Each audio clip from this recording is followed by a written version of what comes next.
I'm from the 101st Airborne Infantry, the Screaming Eagle Division. The Army-Navy Screen magazine have asked me to sit in on a film they're making about Bastogne. I guess I'm supposed to tell you what it was like up there in Belgium during the big German winter offensive, their last offensive of this war. As small as the Bastogne prophet was, it's impossible for a guy like me to tell you the entire story. And the films we have just aren't enough. You see, the cameramen were so busy at the time, banging away with their carbines and their M1s, that they just couldn't film everything. But anyhow, let's have a look at it. Okay, let it go.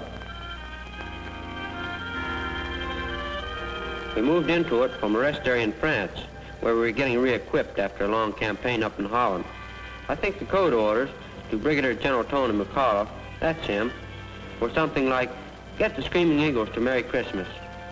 I don't have to tell you how it feels to get tossed out of a nice warm sack. They issued us some of the equipment we'd need for a combat jump, but no parachutes. When they didn't give us the canopies, we knew we were tagged for something special. And brother, we were. That very same afternoon, they loaded us into the 6x6s. After the kidding stopped, we began to wonder where we were going. Some of the boys had it that we were going to be landed in Norway or be moved back to the States for a jump on Japan. All that night, our pants polished those hard wooden seats. Then, we heard the straight dope, about the breakthrough. Karl von Rundstedt's December counteroffensive had broken through the Ardennes front for 75 miles, from Aachen to the Saar. Heard Merry Christmas on headquarters map was Bastogne, inside the Bulge. Bastogne, the road hub. As long as we could hold on to Bastogne, we could screw up the German offensive. That was the angle. First, we moved the Belgians back. No sense them getting hurt. They were a lot like the farmers I knew upstate in Pennsylvania. It was pretty tough to move these people back just before Christmas, after they'd been liberated once. But Christmas around Bastogne didn't look too cheerful for us either. We didn't know who was friend or enemy. Some Germans were wearing our uniforms, so we had to search everyone. Then we really got a jab. It became a white Christmas. Most of us had left our overcoats back in the rest area.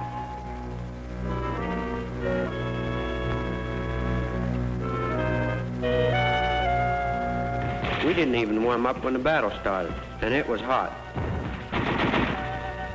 Lots of fellows got it right away.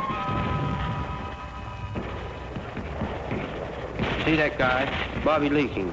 With his M1 and 2 grenades, he knocked out a machine gun position and a Jerry patrol. And after he caught a pack of slugs in his leg, he took care of a burp gunner. That's the way it was all around the rim the week before Christmas. Tuesday, Wednesday, Thursday, and Friday. We lost damn near everything. Our quartermaster unit, our ordnance, tanks, trucks, and more important, a lot of good guys. The casualty list in some platoons sound like the roll call. They froze in the snow where they got it. Culbert, Harmon, Heitzman, McGregor, Newton, Parks, Merritt, a lot of good men. But our one division was holding off 8 full German divisions. Yet no matter how tough things get, there are always some GIs who can make with the human. A couple of them dreamed up a title for us, the Battered Bastards of the Bastion of Bastogne. And we laughed and kept hammering away with what little ammo we had left.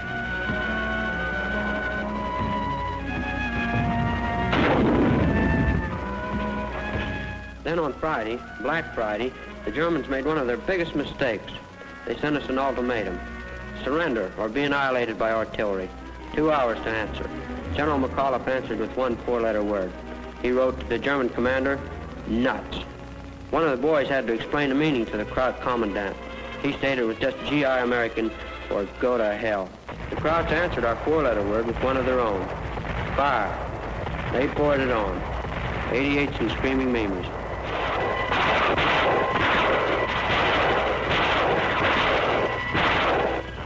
So we hung on to Bastogne, sweating out an ammo shortage, knowing our only break could be an airborne resupply mission.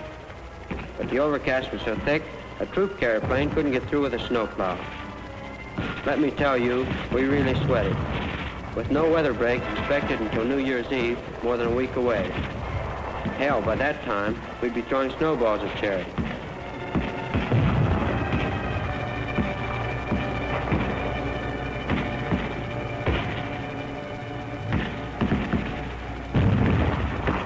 All we could do was hold on and pray. And we prayed.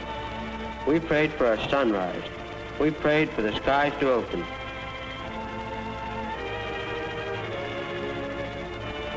And on Saturday morning, the day before Christmas Eve, the sun came up, the most terrific sunrise of the war. And in the sunlight were the C-47 sky trains. Sky full of Douglas Dakotas and Waco gliders as far as you could see.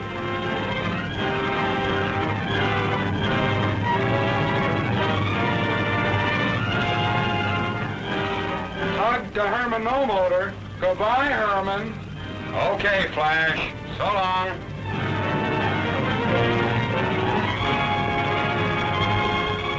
Look at them, the guys of the 9th Troop Carrier Command, barreling right through the flak and ground fire. Coming in so low over the German lines, we started joking about giving them combat infantry badges to wear over their wings.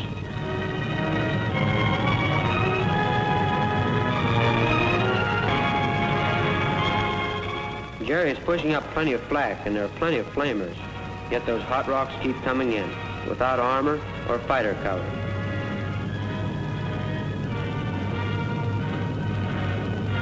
From the bellies of the steel geese pour the ammo, the rations, the guns, the shells, and all the other stuff we need for our fight.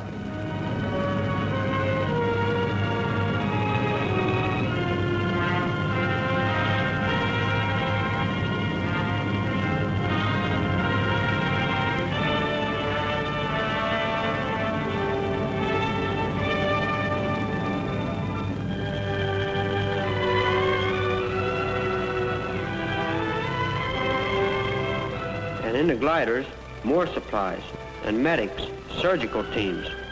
Those glider pilots, brother, they're the guts and glory boys. After bringing in their glue and fabric crates, they jumped out, grabbed guns, and got in a line with the rest of us for the 1,500 tons of stuff the 9th Troop Carrier Command brought us in time for Christmas. So Christmas Eve, we tossed a party. We let the crowds come in close, let them think their tanks had cleared the way. Then we opened up. It was really a surprise party. You could hear them hollering Comrade, begging for mercy, asking for a break. Oh, sure. We gave them a break, the kind they'd been giving everybody else. We broke them, all the way down.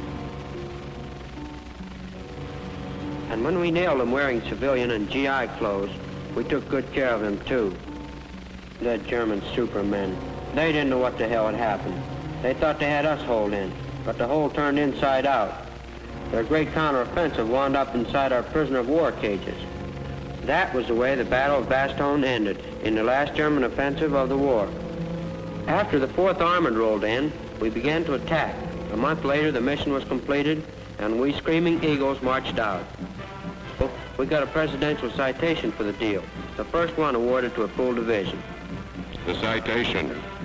These units distinguished themselves in combat against powerful and aggressive enemy forces composed of elements of 8 German divisions during the period of 18th December to 27th December 1944 by extraordinary heroism and gallantry in defense of the key communication center of Bastogne, Belgium. When General Eisenhower pinned a picture frame on us, I was thinking about the other guys who came to Bastogne, and I'm sure that most of the other troopers in the 101st were thinking the same thing.